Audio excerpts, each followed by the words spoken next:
What's up, you guys? Welcome back to the channel. For those of you who are new here, hi! I'm Nana Malone and I am your Ghanaian book bestie. And here we talk about all things romance and pop culture. This episode is being brought to you by Big Ben, where James Bond meets the skulls. You can find it on my website at shopnanamalone.com. I know we're going to talk about, and I know it's been inundated on your feeds, right? It ends with us. Now, we're not going to talk about the book per se, but what we are going to talk about is Blake Lively. Look, some of you are going to be like, oh my God, everyone's piling on her. But is it deserved? I'm not saying that there should be a pile on, because that's not, I don't know these people. I don't even care about that, right? But what I will say is I want everyone to look at Blake Lively. If she was a book character, she is what I would call the unreliable narrator, right? Because for years, we've all been like, oh yeah, Blake Lively, I guess. Very pretty, like, sure, she's charming, whatever. Because like we didn't have the conglomeration of like all of the clips put together. Because when you see them put together, you're like, oh, she's, And here's the thing, right? I've always kind of had a soft spot for Blake Lively. I know. I don't even know why, right? Yes, she's very pretty. And of course, there's the whole like, oh, yeah, she's pretty and fluffy and, like she's cute, right? And it's not even about that. It's because, y'all are going to die, because I loved her sister, Robin Lively, in Teen Witch all the way back, even though I'm only 29. No, but for real, I loved her sister. And so I was like, oh my God, that's her younger sister. That's crazy. I love this. And so I've always kind of just like, casually watched anything Blake Lively's in because I really liked her sister. I have not yet gone to see It Ends With Us.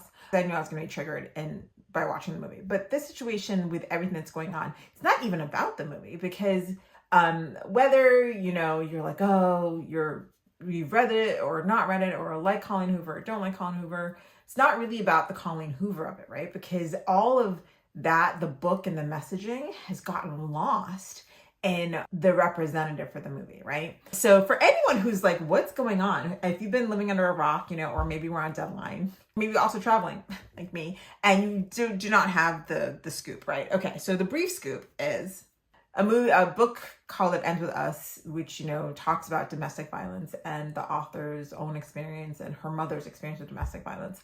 And she fictionalized it, and it's a book, and it's wildly popular by a wildly popular author. It was bought and made into a movie, and it was bought by an actor / director, Justin Baldoni. Justin Baldoni, for all intents and purposes, like, right, we're not like standing for men here. It's not. Girl, when it started being rumblings, I was like, oh, of course, another one. All I've ever heard about Justin Baldoni is his skills as an actor, and like he's supposed to be like one of these people who's like, really down for a cause, like really trying to do good and really trying to like, bring awareness, and like is really careful about the projects he picks because he wants to partner with people and da da da da. Supposedly a good dude, but again, man. And that's not what I'm about. But also, like, it's not like I know these people, right? So that's all you get peripherally. And you're like, oh, I thought he was a good guy. But then I'm like, he's in Hollywood. Please, power corrupts. And then you just start hearing rumblings, like the cast isn't following him anymore. And then you're like, oh, why can't people just be decent people? Anyway, so we start hearing all the rumblings, and we start like, but then it's a weird twist. You start seeing people in the crew. For those, Hollywood, like the crew does like all the background work. The cast is like the front facing people. But the crew still follows Justin, and he wasn't in any of the initial press. And I, as an author, I was at Book Bonanza where Blake Lively came in to screen the movie for everyone. And he was not there. Like the other male actor was there. Blake was there. And everyone at Book Bonanza knows what the book's about. People went and were like, okay, yeah, it was good. It's fine, whatever. No one thought anything. We're like, oh, he's probably filming Red, White, and Royal Blue too. So like, the dude is busy, right? Then he starts showing up for press stuff, but then he's like not with the other cast, and they're not talking to him. And you're like, oh no, right? So that's like the gist, right? And for those of you who don't know, I used to work in publicity formally, that was like 4 jobs ago. But I find it funny as, as someone who was in publicity in the world of Page Six, like when that like Page Six was thing. The very beginnings of like the TMZs and the Perez Hiltons and all that. Like I was there for that. Like Lizzie Grubman, that was like the PR company you wanted to work for. You wanted to be at Puffy's white parties, which I'm sure like anyone who didn't get to go, you lucked out, bitch. I can see the publicity of it all, right? So like everything started to come out, and then there were all these like rumblings like, oh yes, they're not following him. And I was like, that's a weird thing because you're promoting the movie together and the goal is for the movie to be very successful. The rule is shut the fuck up and make a good movie happen. In publicity, it's like no press is bad press, right? Like you can't have bad publicity. However, you can when it becomes like, oh, this person's a bad person, right? Which were like the attempt at rumblings. And then somewhere in between, like the very first rumbling, when it's like, oh, he's not even around for all these things. And then you started to see him.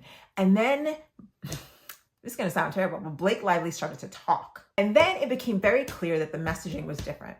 First thing I saw was Justin Baldoni talking about like who he's partnered with to help survivors and victims of intimate partner violence. And he's like, you know, the important thing for me in this film was to really talk about like not why women stay, but why women harm. And again, it could be like he's been really media trained, whatever, right? I've been told to say this. Again, I don't know these people, but he had a better media trainer than Blake did because Blake said, bring your florals. Wear your florals, bring your bestie. Like it was a fucking rom-com. And I was like, this movie's about TV. And you started to see the messaging gone wrong, right? And they were really trying to push this angle that like he was terrible and he couldn't sit with them. And she got the whole cast and crew and then her husband's in it. Now, look, I like Ryan Reynolds as like an actor. And like, I can see how women find him attractive, but to me, he kind of looks like a rat. Don't be mad. I think I can see how he's hot sometimes. And in some movies, I'm like, oh, okay, I see it. Go ahead, Ryan Reynolds. But like, he generally looks like a rat. Him and Gosling. Don't be mad. I said what I said. But then I'm like, but why is he in it? He has a movie and like, okay, fine, they're married if they're trying to do a Barbenheimer thing. But like, why is he was writing parts of the script, like over the screenwriter during the writers and actors strike. Why is he involved? Like, cause he's not a producer. Technically Blake is. Like, why is he in it? And it was just that like icky feeling of, I remember that Ryan Reynolds is also problematic. Now keep in mind, Blake is problematic, but we'll get to that in a second. And you started seeing all the rumblings and it's like, oh yes, he was writing part of it. It's like, why are you in it? Why are you in it? Because I remember when it was like the vibe was like, well, he liked a woman who was not as successful as him, which is why he had a hard time with Scarlett Johansson. But then to find out he was cheating on her with Blake Lively when they were filming Green Lantern. Anyway, allegedly, I don't know these people. But anyway, but then one of the fascinating things about publicity in this day and age is that the rise of social media, because instead of being fed things that we just kind of take and then we kind of believe at face value, people can fight back now. And people who are smart don't just fight back with like the traditional media outlets of like, oh, like take it to TMZ or like the Daily Mail, because you pay those places.